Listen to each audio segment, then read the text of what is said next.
Okay role sir, શું કહેશો અકસ્માત અંગે, શું વિગત આપે?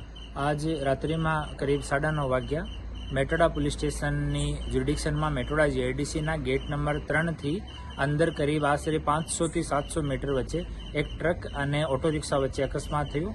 ટ્રક ખાલી હતો અને મેટોડા જીઆઈડીસીની અંદર જતો હતો અને ઓટો રિક્ષા ત્યાંથી બહાર નીકળતો હતો.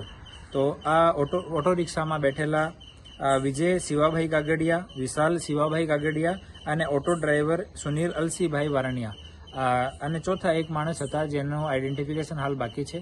આ ચારોચારની ઘટના સ્થળ પર 3ની ઘટના સ્થળ ઉપર ડેથ થઈ ગઈ અને એક માણસ અને અહીંયાથી સિવિલ હોસ્પિટલ રાજકોટમાં અહીંયાથી સારવાર માટે લઈને જતા હતા.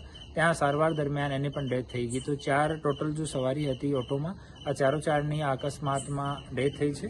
અને ટ્રકનો જો ડ્રાઈવર છે બંસી ભારતી બટુક ભારતી ગોસ્વામી, ઓખાનો રહેવાસી છે, એને પોલીસ દ્વારા પકડવામાં આવ્યો છે અને હાલ મેટોડા પોલીસ સ્ટેશનમાં FIR દાખલ કરવાની કાર્યવાહી ચાલુ છે. સ્થળ ઉપર FSL અને RTOની વિઝિટ ચાલુ છે અને બાકીની બીજી કાર્યવાહી કરવામાં આવી છે. મૃતકોના પરિવારજનોને જાણ કરવામાં આવી છે. ખાસ મુસાફરો ક્યાંના રહેવાસી હતા તે કઈ સામે? એમાં 2 જો ભાઈઓ છે, વિજય અને આ વિશાલ, એ બંને પેન્ટર હતા અને અહીંયા મેટોડા જીઆઈડીસી અને આજુબાજુમાં પેન્ટિંગનું કામ કરતા હતા અને મૂળ રૂપથી એ લોકો સુરેન્દ્રનગરના છે અને હાલ અહીંયા મેટોડા જીઆઈડીસીમાં જ રોટરી ક્લબની બાજુમાં રહેતા હતા. ટ્રક ચાલકને ક્યાંથી પકડવામાં આવ્યો છે, કેવી રીતે પકડવામાં? અહીંયાથી ઘટના સ્થળ પર લોકો ભેગા થઈ ગયા હતા તો ટ્રક ચાલક ત્યાંથી ભાગી ગયો.